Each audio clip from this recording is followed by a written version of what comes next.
Kemanakah aku dapat pergi menjauhmu yang suci, kau sahabat dan kau dekat,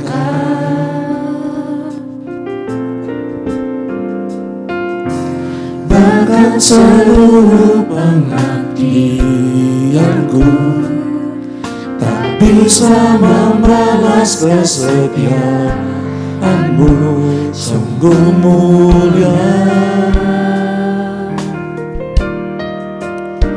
dan berharga. Sungguh besar pengorbananmu bagiku, terlalu dalam untuk dimengerti. Sungguh besar,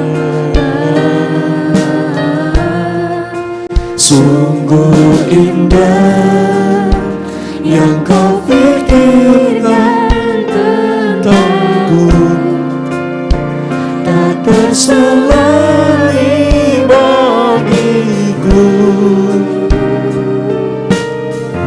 Sungguh indah.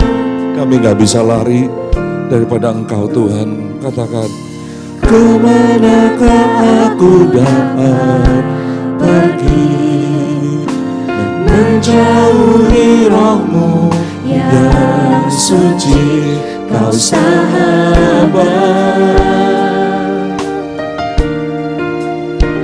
dan kau dekat,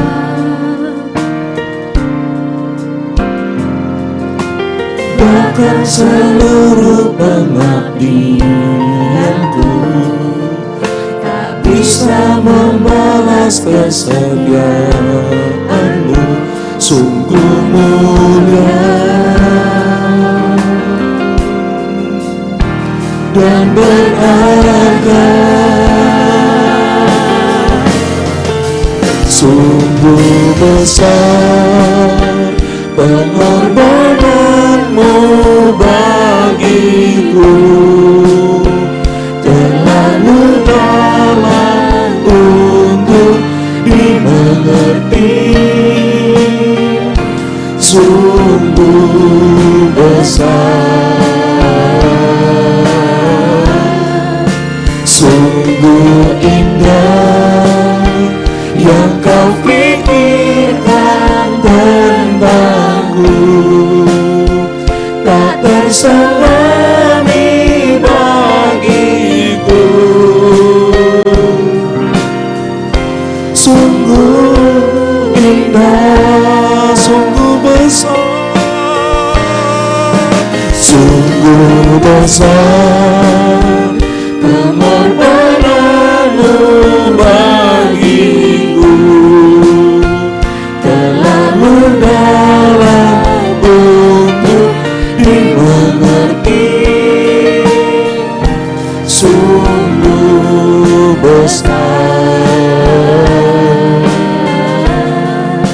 sungguh indah yang kau pikirkan tentangku, tak terselami bagiku. Sungguh indah, sungguh indah, sungguh indah.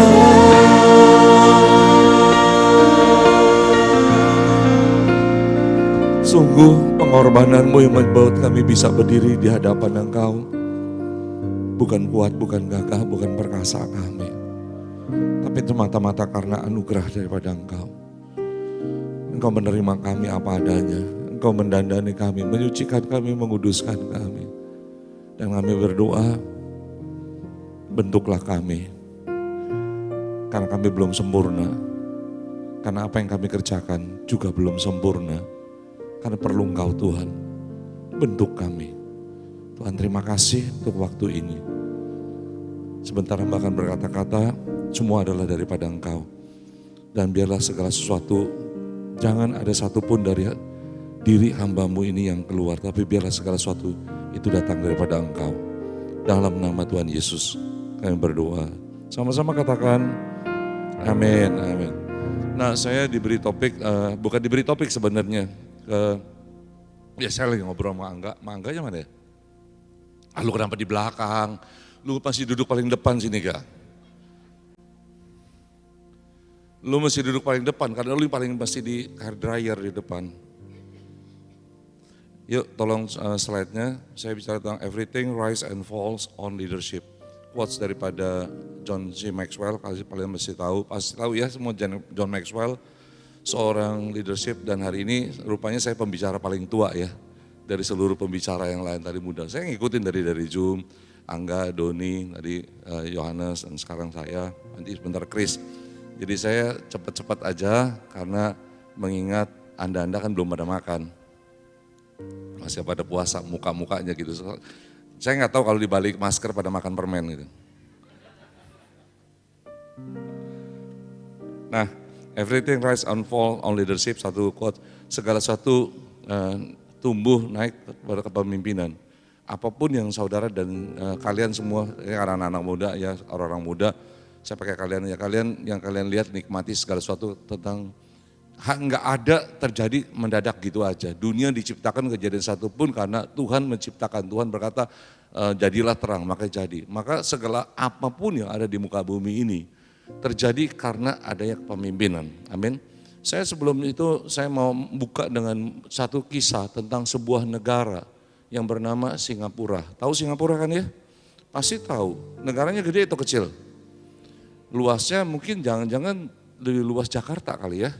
Lebih luas Jakarta, penduduknya juga lebih banyak Jakarta, citizennya less than 6 million dengan penduduk dan lain sebagainya, nggak sampai 10 juta segala sesuatu. Tapi kalian tahu bagaimana merdekanya juga rada-rada mirip, saya tidak tahu tahun kemerdekaan, tapi mereka baru merayakan kemerdekaan, kalau nggak salah lebih muda berapa tahun gitu. Tetapi they are tiny, mereka kecil, tapi lihat hari ini mereka lebih besar nggak dari kita? Lebih besar, jauh lebih besar daripada Indonesia. Ya, jauh lebih besar. Why?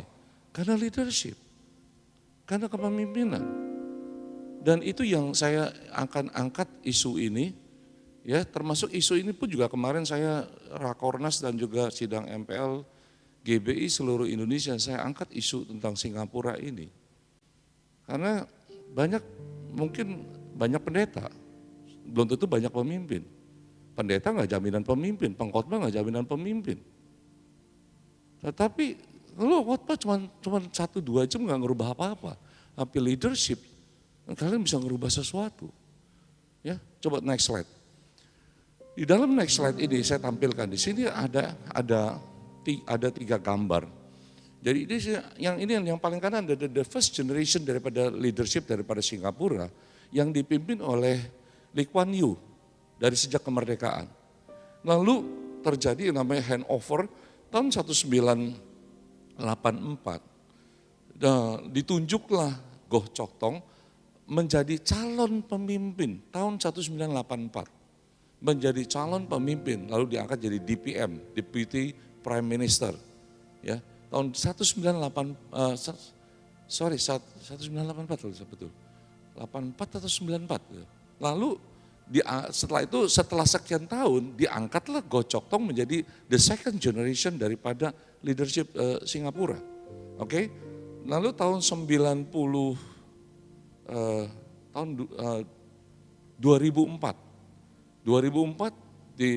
diangkatlah Lee Hsien Loong sebagai calon pemimpin daripada Singapura.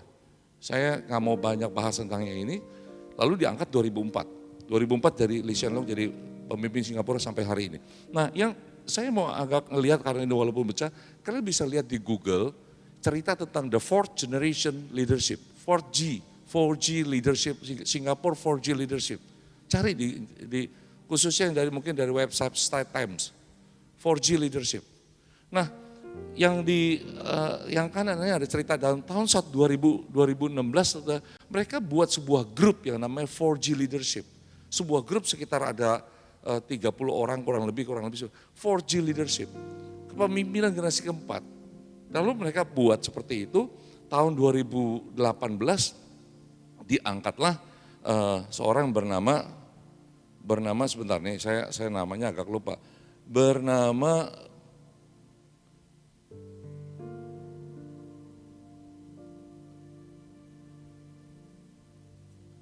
Heng Swikit yang sebelah sini, yang ini, Heng Swikit.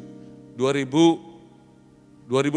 dia menjadi pemimpin 4G Leadership, yang dimana pemimpin 4G Leadership itu track jalannya akan menjadi the next Prime Minister daripada Singapura. Ya, lalu terjadilah pandemi. Ketika terjadi pandemi 2021, ya Minister Heng ini berkata bahwa dia step aside from the 4G leadership. Dia turun. Why? Ya, hari ini Minister Heng itu usia 60 hari ini. Kalau saya lihat di Wikipedia 60. Dan sedang Lee Hsien Loong itu 70. Jadi rentang umur cuma 10 tahun. Dia bilang, kita masih harus menghadapi krisis yang ada. Dan kalau ketika saya harus naik pun saya sudah 60-an lebih. Akan rentang waktu buat saya memimpin pun menurut saya tak akan jadi terlalu tua. Maka dia katakan saya step aside, bukan mundur, hari ini pun dia masih minister.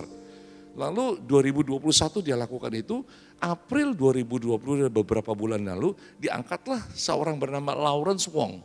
Lawrence Wong itu yang paling ujung itu, yang sekarang menjadi leaders dari 4G leadership yang will be next Prime Minister daripada Singapura. Apa yang saya mau katakan begini, Singapura selain daripada dia punya leadership, they prepare their leader. Itu kuncinya. Beda dengan Pentakosta. Cuman asal ketemu yang menonjol, ditunjuk, berhasil, gagal, dan lain sebagainya. Mereka mempersiapkan kepemimpinan. Mereka punya sebuah sistem di mana di situ dilatih, diajar, diatur calon pemimpin. Saya pernah baca sebuah tulisan, quotes, tetap kalian karena kalian semua adalah generasi gadget, bisa cari kata-kata ini. Maybe the next Billy Graham might be drunk right now. The next Billy Graham might be drunk right now. Why? Saya baca tulisan. Saya baca pertama kali tahun 1999. Belakangan keluar lagi. Karena apa? Karena sistem, maaf bukan prejudis saya, tapi tulisan sistem gereja tidak mampu menghasilkan seorang tokoh yang seperti Billy Graham. Sistem yang ada. Sekali lagi. Rise and fall. Depend on leadership, tergantung kepemimpinan. Saya berbicara di sini, oke, saya pemimpin dalam konteks tertentu. Tapi saya melihat di depan saya, ini adalah calon-calon pemimpin. Sadar nggak kalian? Kalian tuh mesti sadar bahwa satu hal di hadapan Tuhan, kalau saya bilang seperti ini, kalian mesti sadar bahwa kalian tuh adalah calon pemimpin. Bukan cuma sekedar. Maaf ya, saya pengkhotbah. Bukan cuma, jangan taruh visi kalian, target khotbah. Saya bilang ya, saya setahun ini jarang mau khotbah. Kenapa? Karena saya lihat pengkhotbah tuh kayak film buat bioskop. Bioskop nggak ada filmnya, nggak ada khotbah, gereja nggak ada khotbahnya, ibadah rayu. Tadi saya suka juga Doni ngomong bahwa di mana saya, Ryan berapa Doni? Ryan CK8, katanya berapa menit khotbah? 25 menit ya. Terus ada fellowship, ya itu, suka. Doni di belakang ya Doni ya? Ya Doni ya. Soal saya pernah 1-2 kali ketemu papanya. Pak siapa? Di Tasik kan? Iya Doni ya? Lu ketemu mertua, gua kenal bapaknya, lu kalah lu. Bapak sama mertua gua kenal. Bapaknya kenal, mertuanya kenal. Lu jangan main mertua mulu lu. Aduh, Pak siapa ya? Lupa. Papa siapa namanya? Pak Alek. Oh iya, jangan pura-pura kenal lu. Ngomong doang, pura-pura kenal doang. Itu biasa, kita orang Pantai Kosta. Oh iya, kayaknya rasa dalam roh gua kenal. Udah mah kagak. Oke, balik ke mana. Nah sekarang saya mau, udah yang nangkep ya, saya mau kasih short story about Singapore. Ya, kalian kita lihat. Kita ngelihat, kalian paling enggak kadang-kadang mesti baca sejarah tentang apa yang ada di Indonesia. Bagaimana kepemimpinan di Indonesia. Di Singapura pemimpin itu adalah mereka harus berkarya untuk betul-betul buat bangsa negara. Saya nggak mau ajak untuk kalian jadi komentator negatif buat bangsa negara. Tetapi pertanyaan saya adalah apa yang harus kita lakukan khususnya buat melalui kerajaan surga. Saya sekarang ngomong tentang di Alkitab. Yuk next slide. Di Alkitab bilang begini. Kita lihat di kitab Yosua pasal 1. Sesudah hamba Tuhan itu mati, berfirmanlah Tuhan kepada Yosua bin Nun abdi Musa itu demikian dan seterusnya. Ya, generasi daripada bangsa Israel yang keluar dari tanah Mesir, lalu dipimpin oleh Musa keluar dari tanah Mesir, dibawa keluar. Ada seorang satu pribadi leader. God raise up a leader, melahirkan dan mempersiapkan pemimpin seorang bernama Musa untuk membawa bangsa itu keluar dari tanah Mesir. Lalu dibawalah keluar, lalu sampai ke padang gurun, tapi kan nggak selesai. Lalu dikatakan setelah Musa hamba Tuhan itu mati, berfirmanlah Tuhan kepada Yosua. Jelas, kalau saya mau bilang gini, apakah Musa berhasil bawa bangsa Israel masuk tanah perjanjian? Secara pribadi dia tidak berhasil. Tetapi kegerakan itu tidak berhenti. Ya, tidak berhenti. Namun ada satu keberhasilan yang dia lakukan di sini adalah dia mempersiapkan seorang pemimpin sehingga kegerakan itu tetap berjalan. Yang perlu adalah bukan bagaimana kita eksis, kita harus membawa movement. Saya bicara kemarin saya sampaikan sustainability movement sustainability, keberlanjutan dari sebuah kegerakan. Kalau kegerakan cuma bergantung pada 1-2 figurnya mati, habis saudara. Tetapi figur Musa mati, kegerakan itu enggak mati, berjalan terus. Karena apa? Ada satu yang Musa kerjakan, yang harus dicatat. Musa mempersiapkan Yosua. Nah, dan Yosua berjalan. Bawa bangsa Israel masuk tanah perjanjian. Ada achievement enggak? Ada pencapaian. Tetapi saya mau katakan, ada satu yang Yosua lupa lakukan. Baca ayat berikutnya di dalam Hakim-Hakim pasal 1. Setelah kitab Yosua dan kitab Hakim-Hakim. Kitab Hakim-Hakim pasal 1 dikatakan setelah Yosua mati, orang Israel bertanya kepada Tuhan, siapa yang memimpin kami? Bahasa bebasnya. There's no leader. Setelah Yosua mati, perhatikan 2 ayat yang saya tampilkan sekaligus. Setelah Musa mati, jelas siapa yang ada pemimpin. Yosua ditunjuk. Setelah Yosua mati, gak jelas siapa yang mimpin. Tangkap ya? Sekarang dampak, impact. Next slide. Dampaknya adalah, lihat, Hakim-Hakim 2. Hakim-Hakim 1, Hakim-Hakim 2. Rentang waktunya gak begitu lama. Kalau rentang waktu dulu mas sekarang gak bisa disamakan. Setelah seluruh angkatan itu dikumpulkan pada nenek moyangnya, bangkitlah sesudah mereka angkatan yang lain yang tidak mengenal Tuhan atau perbuatan dilakukan bagi Israel. Orang Israel melakukan apa yang jahat di mata Tuhan dan mereka beribadah pada para Baal. 12, mereka meninggalkan Tuhan. Allah nenek moyang mereka yang telah membawa mereka keluar dari tanah Mesir, lalu mengikuti Allah lain dari antara Allah bangsa-bangsa di sekeliling mereka dan sujud menyembah padanya sehingga mereka menyakiti hati Tuhan. Tuhan buat mereka keluar dari Mesir. Tuhan pelihara 40 tahun dengan segala hal luar biasa. Tuhan bawa mereka masuk tanah perjanjian, Yeriko dihancurkan, bangsa-bangsa dikalahkan. Setelah itu apa? Mereka menyakiti hati Tuhan. Why? Karena tidak ada leadership. Karena tidak ada kepemimpinan. Gerakan gereja yang ada sekarang, saya kenal Tuhan hampir 34 tahun yang lalu. Hasil daripada gelombang kebangunan yang ada yang namanya tahun 80-an awal. Saya kenal Tuhan tahun 88. Hari ini 40 tahun, kurang lebih dari 80, lebih udah hampir 40 sampai 50, 70 akhir sampai 70-an akhir tuh, 70-an akhir ada movement. Sejujurnya saya juga belum tahu, tapi itu yang terjadi. Tahun 80-an ada Yeremia Rim dan lain sebagainya, ada banyak movement terus juga termasuk gembala kita Pak Niko dan lain sebagainya. Hari ini udah mungkin 40 tahun. What next? What next? Gereja, saya sebagai generasi yang boleh katakan lebih tua, ya udah 60 lebih, ya 60, saya akan merasa sangat menjadi hamba Tuhan, bukan tentang bangun gereja, bukan tentang bangun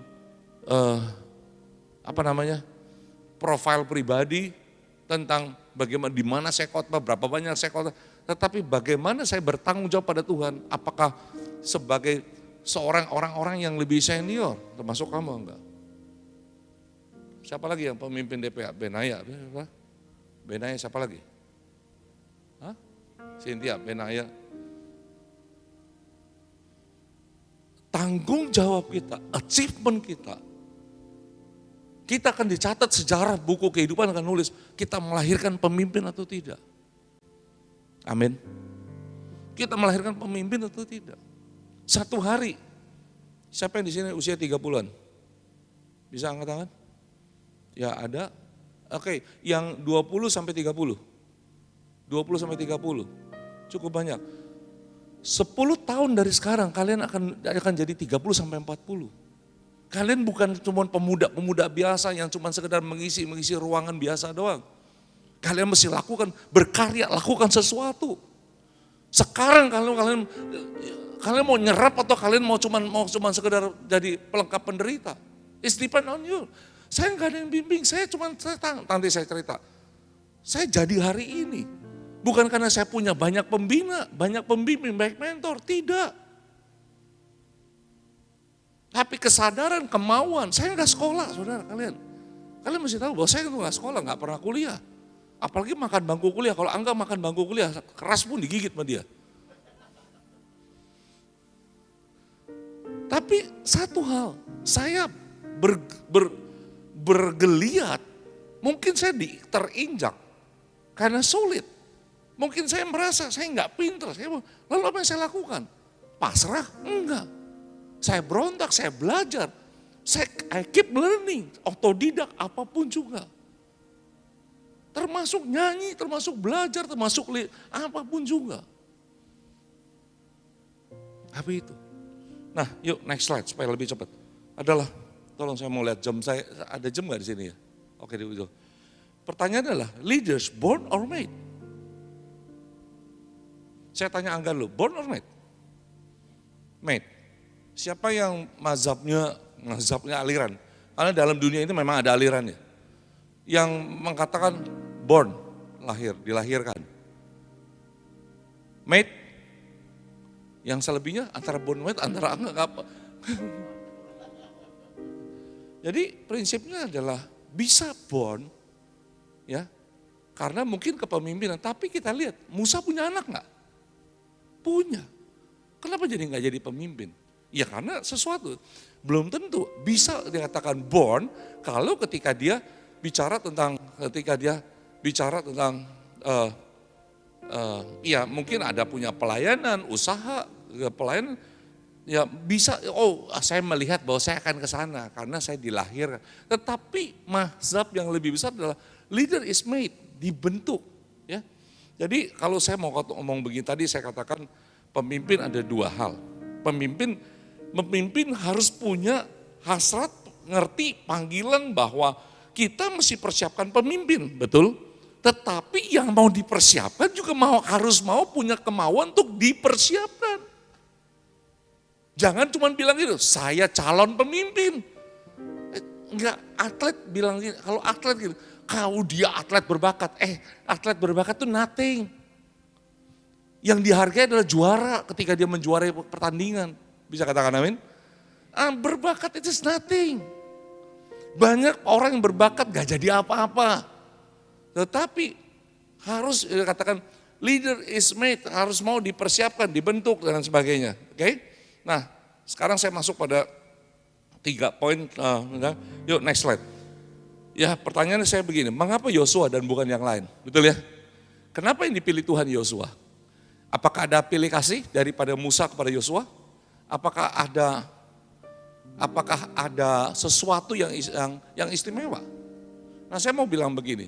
Sekali lagi ya, ini adalah tentang kalian. Tentang saya juga sebagai saya pemimpin, mungkin saya juga pemimpin, saya juga pengikut. Bisa katakan amin? Saya pengikut, saya juga pemimpin.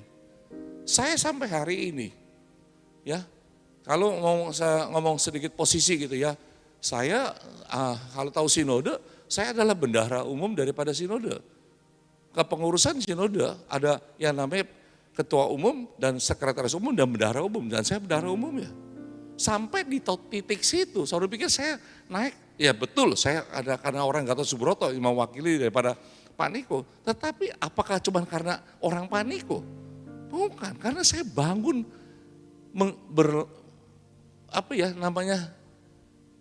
melayani tubuh Kristus sejak 2000-an awal. Sejak dari waktu zaman NPC, National Prayer 2000-an awal. Saya udah terlibat di sana. Dan saya mau katakan seorang yang bisa naik, yang bisa dipakai Tuhan, dia harus tunjukkan sesuatu kepada pemimpin dan juga kepada Tuhan. Bisa katakan amin? Ya, cepat aja singkat. Yang pertama, yuk slide berikutnya. Yang pertama, dia penuh dengan roh. Bilangan 27 ayat 18 dikatakan, lalu Tuhan berfirman pada Musa, ambillah Yosua bin Nun, seorang yang penuh roh, letakkanlah tanganmu atasnya. Penuh roh, katakan sama saya penuh roh. Sekarang konsep kita apa penuh roh? Apa penuh roh? Bahasa roh? Saya nggak ngomong tentang hal itu, nah itu urusan Pak Kris nanti sebentar. Tapi saya ngomong penuh roh. Saya ada 2 botol sini. Ya. Kalau tanya, kita mau dipenuhi Tuhan, betul ya? Mau ya dipenuhi? Gak akan bisa dipenuhi kalau hidup kita, pikiran kita, hati kita sudah penuh dengan kepentingan diri sendiri. Kita mesti dikosongkan terlebih dahulu. Bisa katakan amin? Dikosongkan. Kamu tahu apa yang ada? Kenapa Musa harus pergi 40 tahun ke tanah Midian? Musa ngerti dia dilahirkan, dipanggil untuk membawa bangsa Israel keluar dari tanah Mesir. Lalu apa yang dia di dalam pikiran dia penuh dengan konsep. Dia penuh dengan semua ilmu-ilmu daripada Mesir.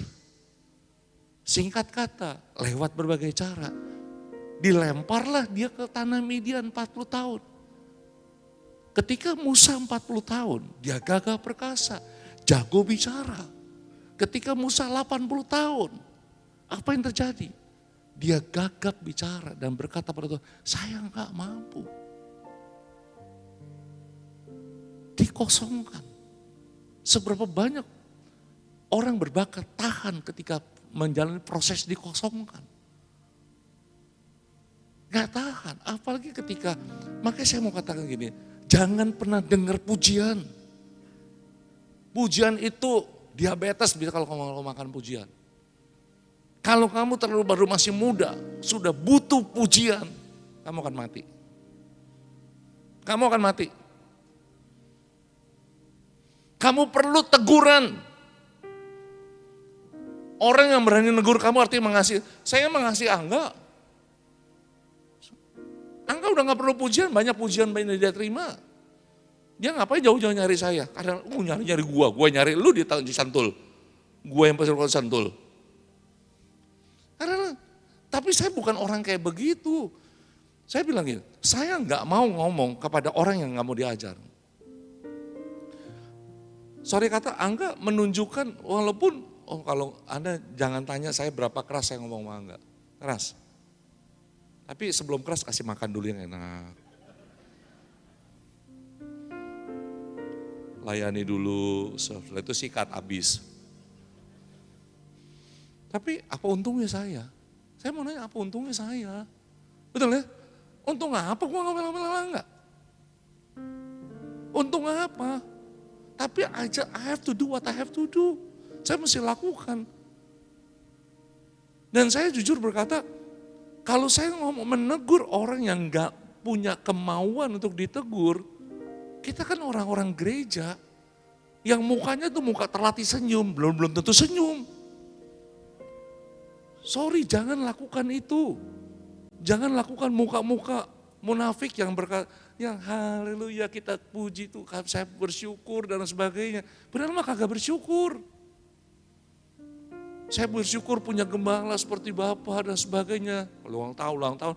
Padahal mah belum tentu. Yuk jujur deh. Belajar jujur, apa adanya. Jangan ada apanya gitu. Jangan ada apa-apanya gitu, tapi apa adanya. Nah, saya mau katakan penuh dengan roh. Ada sekali lagi dengan contoh Musa, saya berharap kalian ngerti ya. Ketika Musa berkata, Tuhan bilang sekarang waktunya, kamu turun balik ke Mesir, bawa bangsa Israel keluar. Dulu waktu kalau kata-kata itu datang 40 tahun sebelumnya, kata, oke Tuhan, saya siap, saya punya berbagai konsep A, B, C, D, E, F, G. Tapi kali ini kata, saya nggak bisa Tuhan. Saya nggak bisa Tuhan. Saya nggak bisa Tuhan. Amin saudara. Di saat ku tak berdaya, kuasamu yang sempurna.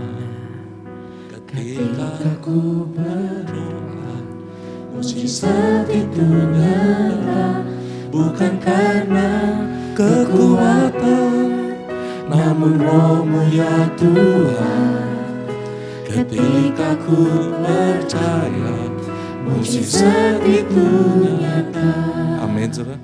Nah itu, bukan kita terus kalau dengar gara-gara gini besok bertanya, saya nggak berdaya. Jangan begitu. Terus siapa? Tapi mau ketika kita berasa bisa, kita bisa tapi Tuhan nggak kasih. Mungkin siapa lagi Tuhan nggak? Lewat pemimpin. Ingat loh, itu proses loh. Berapa banyak kita pikir, kenapa dia yang dipilih bukan saya? Berarti I know better than he or her. Tapi itu proses, kalau kamu tekun ikuti proses itu, kamu dihabiskan, makin lama mengosongkan dirimu. Karena saya nggak mungkin buang di bawah, saya minum. Makin lama, makin kosong kepentingan kita, kedagingan kita. Ada ruangan buat Tuhan menaruh sesuatu dalam hidup kalian. Amin. Kehendaknya dan lain sebagainya. Kalian suka dengar cerita Opaniko. Makanya kadang-kadang perlu baca buku ahli generasi siap terima warisan. Kebetulan tapi yang itu siap terima warisan yang banyak dan juga Messenger of Third Pentecost. Bagaimana Tuhan Tuhan tahu. Tuhan tahu dia punya sesuatu.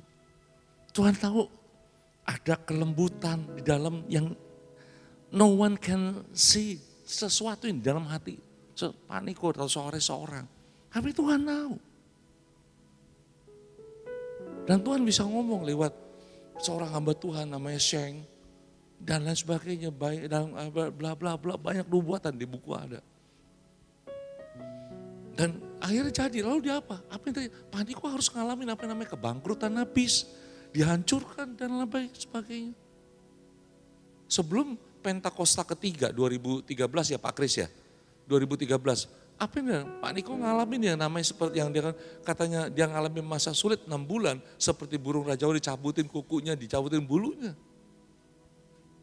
Dia ngalamin penderitaan pribadi.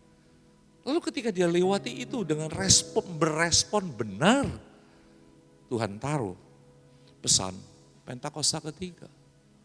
Gak akan ada sebuah pesan yang besar tanpa seseorang dikosongkan.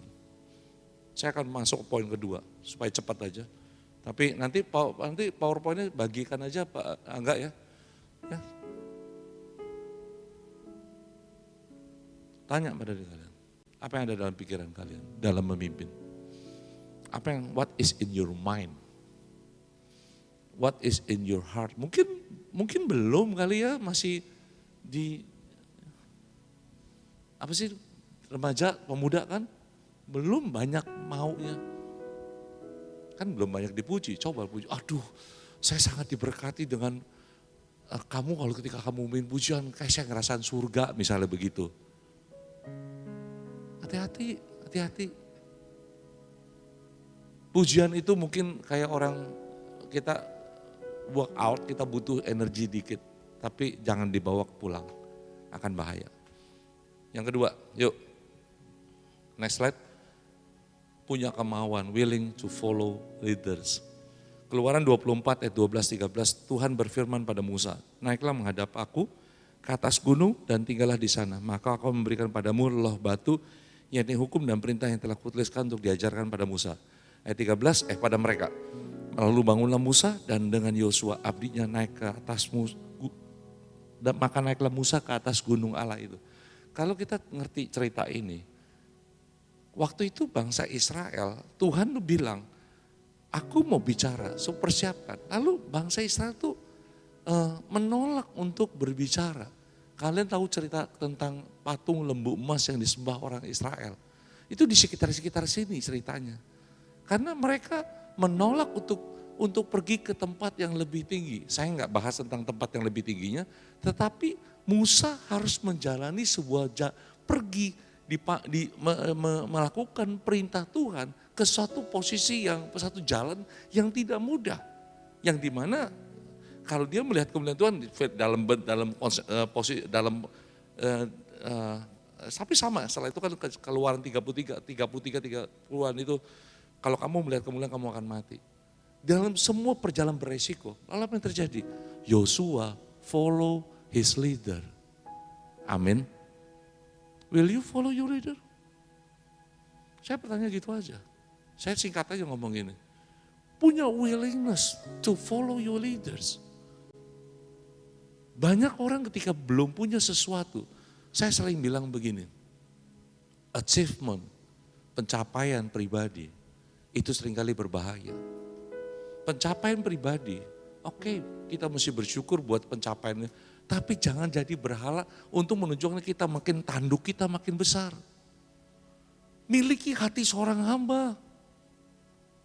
Bukan cuma nyanyi kita seorang hamba, tapi hati seorang hamba. You tunjukkan kepada kalian, willing to follow your leaders, willing to help your leaders. Amin. Bukan jadi, saya tahu di seluruh gereja bukan cuma Gatot Subroto, ya. Kegerakan anak-anak muda seringkali di satu cukup banyak mayoritas menjadi seperti beban bukan sebagai sebuah tujuan. Mau apa? Mau kita komplain? Kan gak bisa. Kalau gak bisa apa yang kamu lakukan? Kamu harus lakukan sesuatu, you have to do something. Ya, ikuti apa yang pemimpinmu mau pada waktu tertentu. Asal kemauannya itu adalah kemauan yang masih tetap dalam koridor kebenaran Alkitab. Bisa katakan amin? Bisa katakan amin?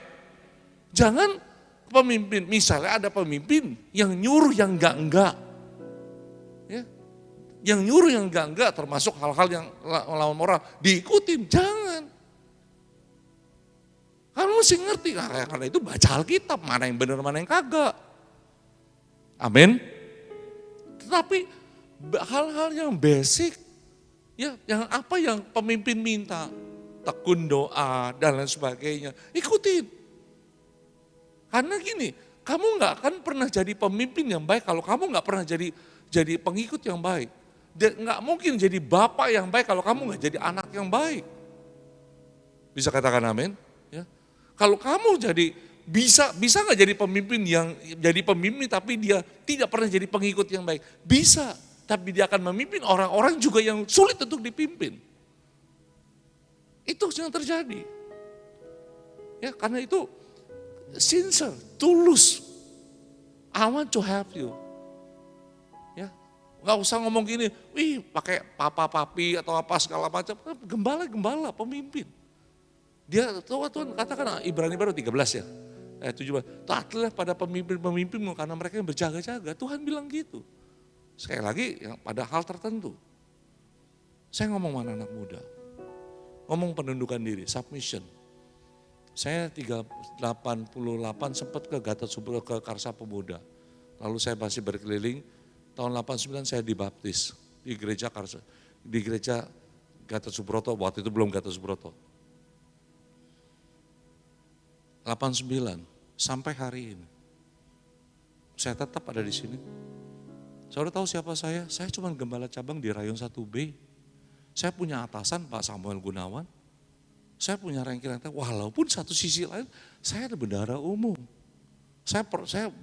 Dari 2004 sampai hari ini berkecimpung di sinode yang membawahi DKI sekarang nasional. Tapi saya tetap juga sebagai gembala cabang dari Rayon 1B. Bukan nggak pernah, boleh tanya Pak Paul Wijaya, boleh tanya Pak Samuel Gunawan, 2-3 kali saya mau dijadikan ketua Rayon. Saya bilang tidak. Itu bukan panggilan saya akan I will submit. Saya tutup tetap.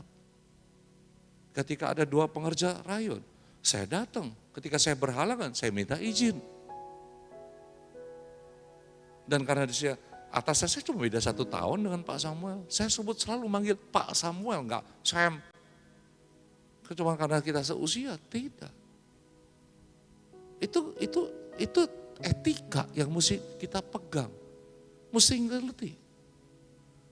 Saya ada di tahun 20 tahun yang lalu saya jadi gembala. Sampai hari ini gak pernah berubah posisinya. Walaupun secara pribadi saya dipakai Tuhan kemana-mana dan sebagainya Tuhan izinkan. Tetapi saya ngerti satu hal. Saya bicara pada kamu, kalian anak muda. Learn to submit kepada pemimpinmu. Kalau Tuhan memang naruh kamu di situ, kamu mesti belajar untuk ada di sana. Gak ada benih, kita nanam benih, benihnya lompat-lompat keluar dari tanah. Mau pergi ke tempatnya dia mau pergi. Bisa katakan amin? Saya ngelihat di gereja, saya di sinode, saya belasan tahun, hampir 20 tahun, 22 tahun. Berapa banyak gereja, pendeta berantem yang saya ngelihat, hadapi, dan lain sebagainya. Submit, tunduk, kasih, itu cuma tema khotbah. Prakteknya belum tentu. Peluk-pelukan, nangis. Iya, cuma karena diinjak kakinya nangis. Belum tentu. Nah itu, yuk generasi muda ke depan. Mau kayak apa kalian? Mau kayak apa? Tantangan kalian bukan gereja A, bukan gereja B. Tantangan kalian dunia yang mengambil generasi kalian. Menjadi generasi yang, kemarin saya di Bali. Ya, karena rapatnya di Bali. Satu malam waktu saya balik kamar, ya keluar serombongan, ya ada 6 orang pria dan wanita, yang laki semua pakai baju perempuan. Dan spirit seperti itu udah kental banget, sampai mau ngomong apa ya mau gimana gitu, kental banget. Oke, yang ketiga. Saya katakan do more. Keluaran 33 ayat 11. Dan Tuhan berbicara kepada Musa dengan berhadapan muka seperti seorang berbicara kepada temannya. Kemudian kembalilah ia ke perkemahan. Tetapi abdinya Yosua bin Nun, seorang yang masih muda, tidaklah meninggalkan kemah itu, Do more. Ya, Musa selalu berbicara dengan Tuhan. Beribadahlah kalau kita ngomong ya di kemah pertemuan. Apa yang dilakukan? Setelah Musa selesai dong. Musa selesai. Apa yang dia lakukan? Yosua willing to do more daripada apa yang pemimpin lakukan. Dia tetap di sana. Dia tetap berbicara dengan Tuhan. Bisa katakan amin. Do more. Bukannya lakukan apa yang gak disuruh. Tetapi punya sekali lagi willingness. Tapi mesti ngerti. Kadang-kadang saya juga gak suka kalau seorang yang melakukan sesuatu yang overrule terlalu lebih daripada apa yang diminta. Juga enggak boleh. Kadang-kadang karena kita yang tahu mana yang boleh, mana yang enggak. Tetapi willingness daripada pengikut atau pemimpin, do more, menunjukkan aku mau. Di situ Tuhan bukan cuma Musa, tapi Tuhan melihat bagaimana Yosua bisa diharapkan untuk membawa bangsa itu. Kamu kita lihat ngomong ya. Kaleb, 2 orang yang keluar di tanah Mesir. Kaleb dan Yosua. Apa yang ditulis Kaleb? Kaleb cuma ditulis dalam bilangan 13 kalau tidak salah. Yang berkata kepada bangsa, pada seluruh pemimpin yang lain, kita bisa. Tapi setelah itu enggak ada disebut sesuatu. Tapi Yosua dicatat. Nah, yuk saya mau masuk pada bagian-bagian akhir. Apa nih habis ini? Sekarang tolong slide berikutnya. Saya mau ngomong tentang ini. Baik belum tentu benar. Katakan sama-sama, baik belum tentu benar. Ini satu hal yang perlu kita pegang. Saya mau katakan begini. Ada hal yang baik, yang perlu mungkin pandangan kita baik, tapi belum tentu benar, belum tentu boleh, belum tentu pas waktunya. Saya pakai istilah baik belum tentu benar dari kisah Yakub. Yakub ditentukan oleh Tuhan menjadi lebih besar daripada Esau. Tetapi yang dia lakukan caranya nipu kakaknya, nipu ayahnya. Dia lakukan yang namanya shortcut. Saya mau katakan baik belum tentu benar. Maka itu saya mau katakan pertama, jangan pernah gantikan, jangan pernah ngomong, jangan pernah berbicara. Hati-hati dengan jangan gantikan visi, tapi ngomong visi tapi isinya ambisi. Amin. Semua orang pintar ngomong bahwa ini visi daripada Tuhan. Padahal dalamnya belum tentu. Bisa aja dalamnya ambisi. Bisa aja dalamnya ambisi. Tanya Tuhan. Kalau itu visi, mungkin kamu akan hadapi tembok. Yang tadi saya katakan. Tembok itu untuk apa? Tembok itu untuk menguji apakah engkau memang ingin yang di belakang tembok atau tidak. Tembok itu untuk apa? Ketika Yosua harus memasuki tanah perjanjian, dihadapi tembok Yeriko. Betul? Tembok Yeriko. Apa yang harus Yosua lakukan? Tuhan suruh apa? Suruh gempur? Tidak. Kalau kita mesti ngerti. Dia lakukan apa? Kita udah ngerti, udah tahu lah. Dia lakukan suruh muter 6 kali. Suruh ngapain 6 kali? 1 kali per hari, 6 hari, betul ya?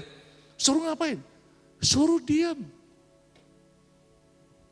Ada waktunya kita diam.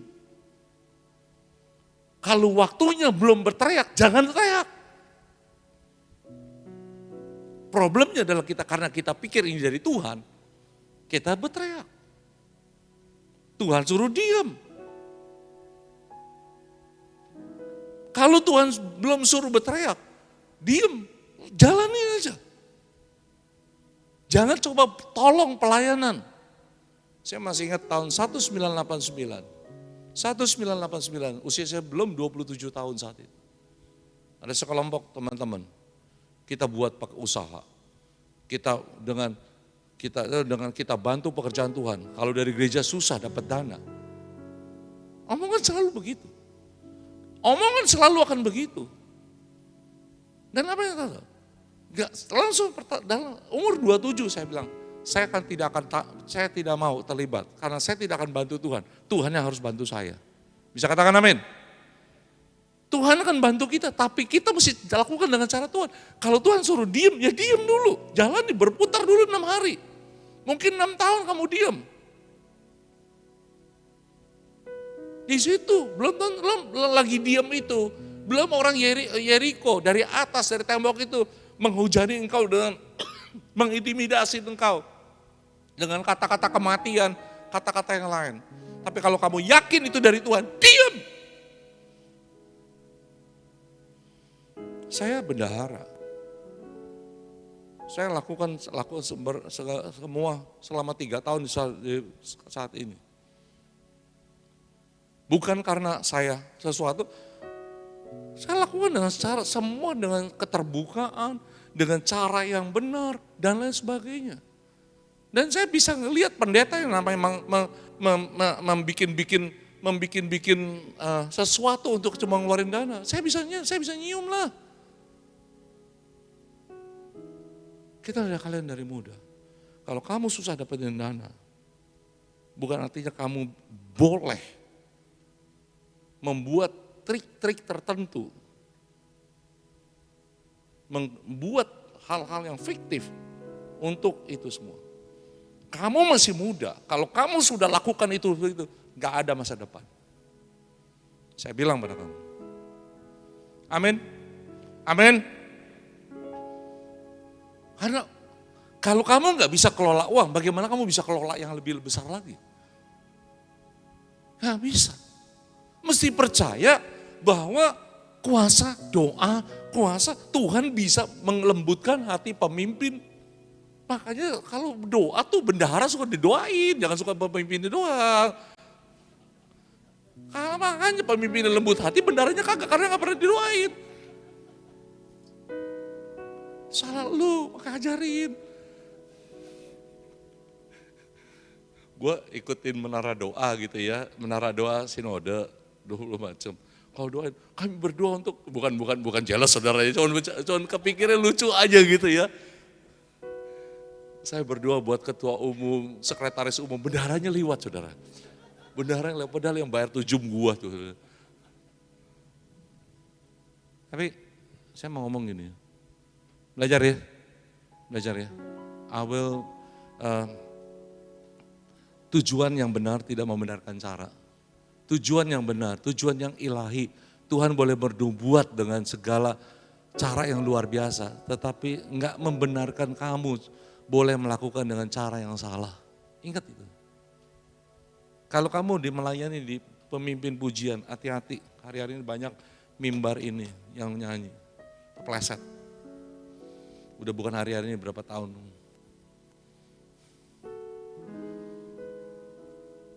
Saya mau tutup dengan slide berikutnya, ada 2 slide. Tolong, can God count on you? Bisa nggak Tuhan andalkan engkau?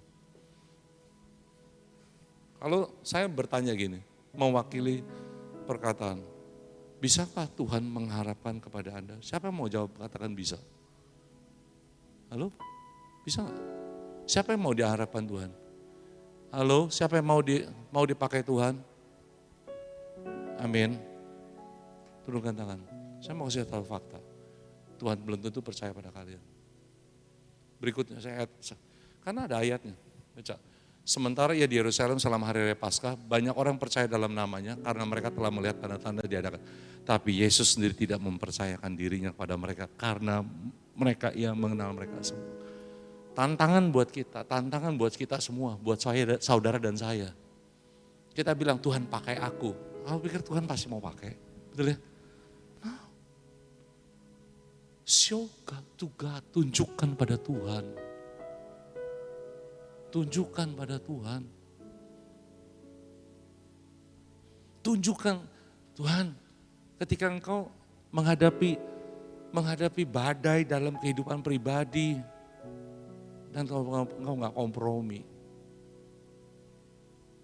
Melayani luar biasa. Saya pernah sedih ngelihat ada anak muda dari sekolah minggu melayani, menari dan sebagainya ketika dewasa. Sebelum pandemi, cuman karena mau ngerubah nasib. Dia menikah dengan orang Kristen, cuman alasannya apa ketika di mentornya menanya? Capek jadi orang susah. Capek jadi orang susah. Ketika engkau menghadapi godaan, menghadapi cobaan, bisa gak tahan?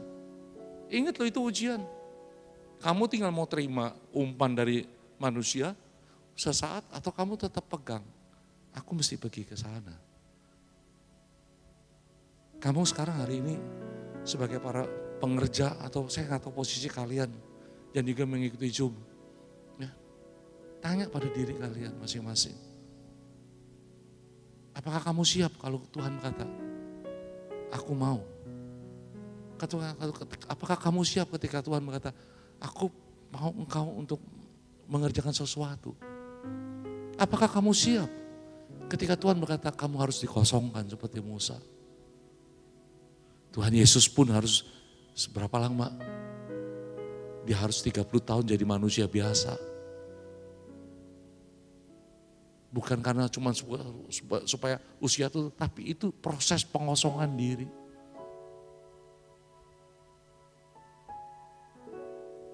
Itu proses pengosongan dia.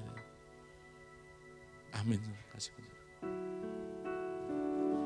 Kalau kamu berkata, inilah yang ku punya, hati sebagai hamba yang mau taat dan setia padamu Bapa, kemana bangkit berdiri. Yang menyembah dalam roda kebenaran sampai selamanya. Saya mau ajak kita musik mainkan pelan-pelan aja. Semua tutup mata deh. Look into yourself. Lihat pada diri kita masing-masing. Tuhan bisa pakai kok. Tuhan bisa rubah batu. Tuhan bisa bangkitkan dari manapun juga. Tetapi kan ada kalian. Ada kita semua. Masa sih Tuhan mesti comot pemimpin bangsa depan dari tempat lain. Dari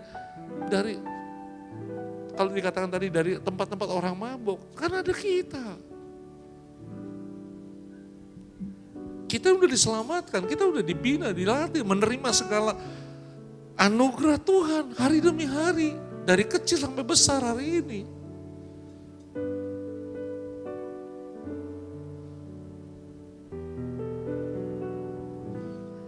Masih sih kita,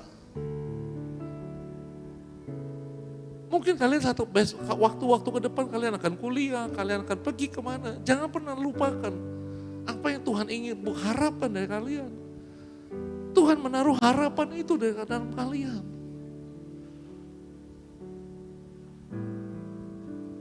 Doa deh masing-masing sama Tuhan. Doa. Gak usah komitmen yang berlebihan. Gak usah komitmen yang berlebihan sehingga kamu sendiri juga susah nanti menuhin. Tapi belajar, coba ngomong sesuatu sama Tuhan deh. Bilang ini aku Tuhan.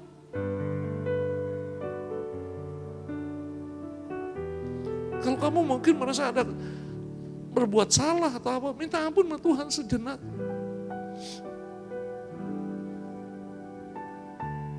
Jangan sampai gereja kehilangan orang-orang potensialnya. Hanya karena kita dimakan oleh ambisi yang gak kelihatan.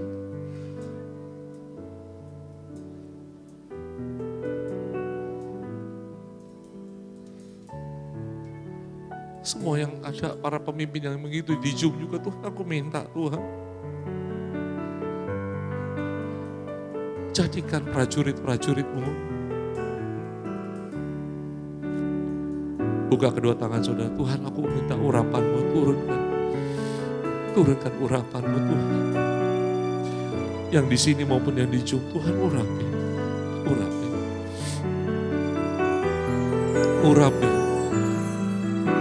Biar mereka menjadi pribadi-pribadi yang seperti yang Tuhan inginkan. Percayakan sesuatu, bentuk Tuhan. Bentuk kami. Yang luka, jangan biarkan luka itu menguasai engkau. Kasih Tuhan limpah. Mungkin ada kita yang gak punya kemewahan untuk mendapat orang tua yang baik. Jangan tenggelam. Ada kasih Kristus, ada kasih Yesus. Tuhan aku minta urapi Tuhan, curahkan kasih-Mu. Juga yang ada di Zoom Tuhan urapi, curahkan kasih-Mu. Biar semua pemimpin-pemimpin muda ini menjadi pribadi yang berjalan, bertindak, bergerak seperti yang Kau inginkan. Urapi Tuhan, urapi. Oh nama kasana,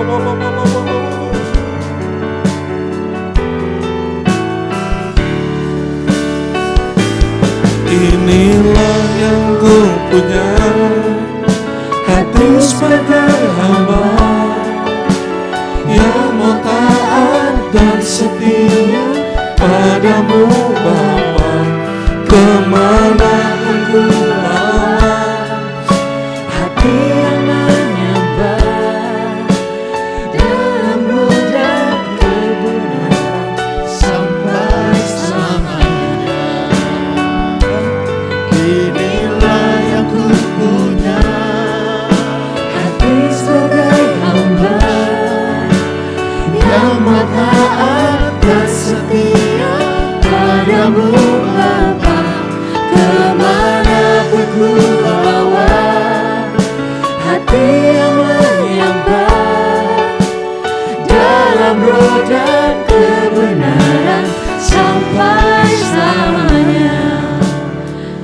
dalam roh dan kebenaran sampai selamanya.